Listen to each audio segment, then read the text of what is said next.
संविधान वाचलं तर सर्वसामान्य जनतेचे अधिकार वाचले जाणार आहेत, हेच त्यांनी सुद्धा प्रतिपादन केलंय. बाळासाहेबांच्या पाठीमागं आम्ही सर्व धर्मीय समाज म्हणजेच मी मुस्लिम समाजाचा असून सुद्धा मी मोठ्या संख्येने आमचे मुस्लिम बांधव सुद्धा बाळासाहेबांच्या पाठीमागं आहेत, हेच त्यांनी या ठिकाणी त्यांची भावना व्यक्त केली आहे.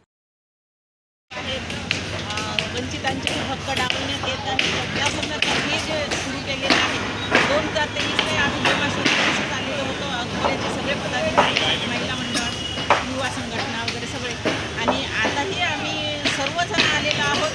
मध्ये पण निवडणुकीचा काळ असल्यामुळे मागच्या वर्षी आम्ही आलो नाही, पण आता यावर्षी जसं सुजातांनी मेन्शन केलेलं आहे की दरवर्षी आमची संविधान सभा ही 25 नोव्हेंबरला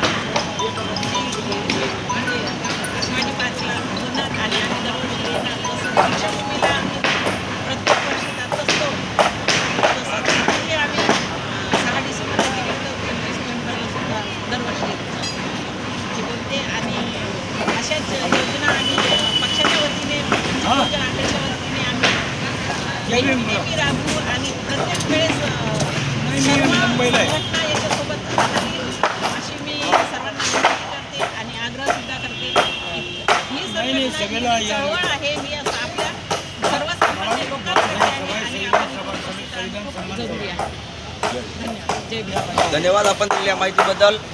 बाबासाहेबांच्या नंतर आम्ही प्रकाश आंबेडकरांमध्ये बाबासाहेबांना पाहतोय, त्यांच्या विचारांना पाहतोय, त्यांच्या विचारांना खतखत घालून आणि त्याची विचारांची प्रेरणा करून संबंध भारतामध्ये प्रबुद्ध भारत कसा करता येईल ही ताईंनी या ठिकाणी आपलं प्रतिपादन व्यक्त केलं आहे. त्याचबरोबर आपल्यासोबत मंदाताई शिरसाट जोडल्या गेल्या आहेत, त्यांच्याशी आपण संवाद साधणार आहोत. नेमकी त्यांची काय भूमिका असणार आहे? वंचित बहुजन आघाडीच्या वतीने आम्ही अकोला महानगर इथून महिला आलेल्या आहोत आणि श्रद्धेय बाळासाहेब आंबेडकर, आदरणीय अंजलीताई आंबेडकर, सुजातादा आंबेडकर यांनी जे संविधान सभेचा कार्यक्रम 25 नोव्हेंबर हा इथं राबवण्याचं जे सुरू केलं ते आमच्या महिलांसाठी खूप सन्मानाची, खूप गर्वाची, खूप सन्मानाची गोष्ट आहे. आम्ही महिला या संविधानामुळे आज कुठे होतो आणि कुठे आलो. संबंध नागरिक, संबंध पशु पक्षी माणूस जे काही या संविधानाने यांना न्याय देण्याचं काम केलं.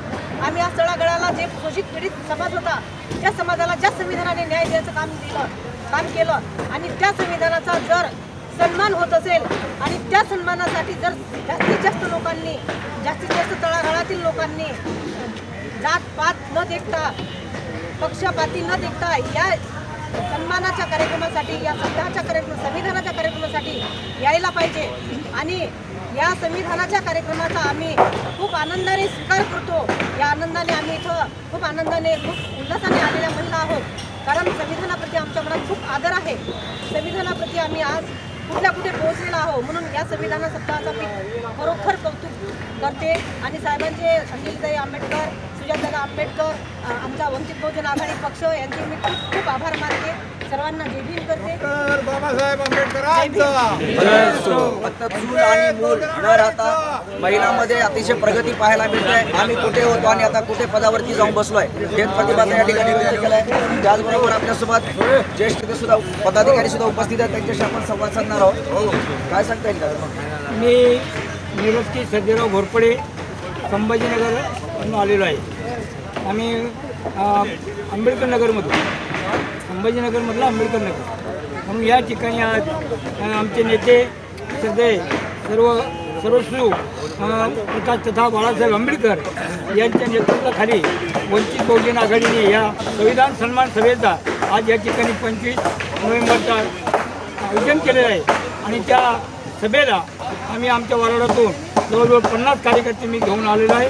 मी ज्येष्ठ कार्यकर्ता आहे आणि आज ज्या 56च्या पाठीमागे, 1956च्या पाठीमागे बोधिसत्व परमपूज्य डॉक्टर बाबासाहेब आंबेडकरांनी जसा गोरगरिबाला न्याय दिला, पूर्ण वंचिताला न्याय दिला आणि तसाच आता आमचे सरदार बाळासाहेब आंबेडकर सर्व गोरगरिबाला आणि वंचिताला न्याय देत आहेत. म्हणून मी आज या ठिकाणी या आमच्या आंबेडकर नगरमध्ये औरंगाबाद संभाजीनगर, छत्रपती संभाजीनगर औरंगाबादमधून मी 50 कार्यकर्ते घेऊन आलो आणि मी वंचित बहुजन आघाडीचा ज्येष्ठ कार्यकर्ता. धन्यवाद काका आपण दिलेल्या माहिती. ज्येष्ठ पदाधिकारी आहेत वंचित बहुजन आघाडीचे ज्येष्ठ आपल्यासोबत पदाधिकारी उपस्थित आहेत. धन्यवाद काका आपण दिलेल्या माहितीबद्दल. कारण बाबासाहेबांच्या विचारावरती चालणारे बाळासाहेब आहेत, तर बाळासाहेबांच्या विचारावरती आपण चालायला काय हरकत आहे. तर बाबासाहेबांचे विचार घेऊन संबंध भारतामध्ये आपण सुद्धा विचारांची पेरणी केली पाहिजे, हेच या ठिकाणी त्यांनी मनोगत व्यक्त केलं आहे. त्याचबरोबर आपल्यासोबत जोडले गेले माळी समाजाचे नेते अमोल भाऊ आपल्यासोबत जोडले गेले, त्यांच्याशी आपण संवाद साधणार आहोत.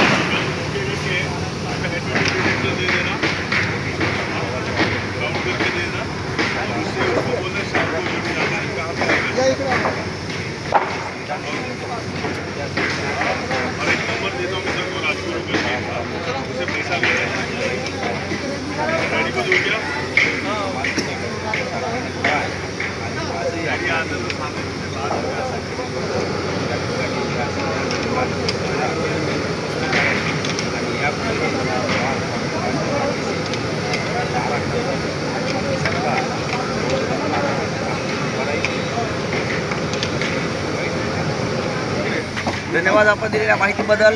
माळी समाजातले हे आपले पदाधिकारी होते, त्यांच्याकडून आपण ऐकून घेतलं की बाळासाहेबांच्या पाठीमागे राहिल्यानंतर आमचा सुद्धा विकास झालेला पाहायला मिळाला आहे. तर त्यांनी आपलं मत व्यक्त केलं आहे. आपल्यासोबत जोडले गेले तथा दुसरे भारतीय बौद्ध महासभेचे तालुका अध्यक्ष औरंगाबादचे पांडुरंग होरशिळ आपल्यासोबत जोडले गेले, त्यांच्याशी सुद्धा आपण संवाद साधणार आहोत की या संविधान सन्मान महासभेच्या अनुषंगाने या ठिकाणी आपल्यासोबत भारतीय बौद्ध महासभेचे तालुकाध्यक्ष औरंगाबाद जिल्ह्यातून आपल्यासोबत आले आहेत, त्यांच्याशी आपण संवाद साधणार आहोत.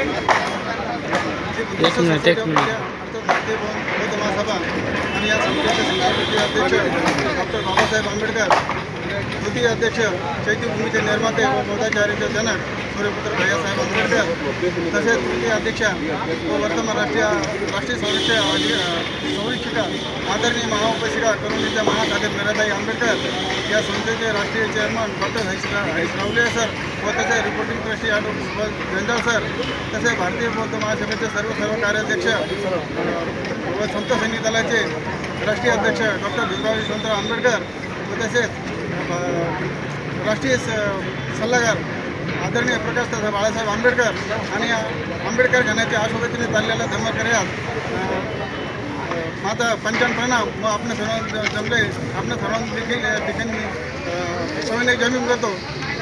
आणि मी आजच्या या पुस्तक माझे 2 शब्द बोलण्याचे स्मरण करतो. आज काही मनोवादी लोक संविधानाच्या पाठीमागे लागलेले आहेत. मी त्यांना फक्त एका शब्दामध्ये सांगू शकतो की ज्या ठिकाणी आशेडो हॉलमध्ये बाबासाहेबांना ज्यावेळेस संविधान दिलं त्यावेळेस ते त्यांचे आपल्याकडून नव्हते, फक्त बाबासाहेब देणारे होते आणि बाकीचे घेणारे होते. त्यामध्ये महात्मा फुले असतील, राजेंद्र प्रसाद असतील, पंडित जवाहरलाल नेहरू असतील, हे त्याचे आजीपण जे होते आपले तर कोणीच नव्हते. मग त्यावेळेस त्याला दिसलं नाही काही संविधान कोणी लिहिलं आहे. आणि आज तुम्ही म्हणता की संविधान आम्ही नाही लिहिलं, कोणा BN रावनं लिहिलं, कोणा BN रावनं लिहिलेलं नाही, ते आमच्या बाबाने संविधान लिहिलेलं आहे. आणि आम्ही संविधानाला जरा दोन्ही वाकडे नजरेनं बोट करण्याचे नजरेनं जर पाहण्याचे त्यांनी हे केलं तर आम्ही त्यांचे डोळे सुद्धा काढण्याची या ठिकाणी प्रतिज्ञा करतो. आणि मी माझे 2 शब्द सांगतो. धन्यवाद. औरंगाबादमधून सुद्धा मोठ्या जनसंख्येने लोक या ठिकाणी आलेले आपल्याला पाहायला मिळत आहेत. त्याचबरोबर अकोलामधून आपले सर्व पदाधिकारी आपल्यासोबत संवाद साधले आहेत की संविधान सन्मान महासभेसाठी उपस्थित सर्वांचे या ठिकाणी जे आहे त्यांनी प्रतिपादन व्यक्त केले, त्यांचं मनोगत व्यक्त केलं आहे. आणि बाळासाहेबांच्या पाठीमागे आम्ही खंबीरपणे उभो आहे. आमचा जीव गेला तरी हरकत नाही, पण आम्ही संविधान हे वाचवणार. कारण संविधान वाचलं तर सर्वसामान्य जनता इथे वाचणार.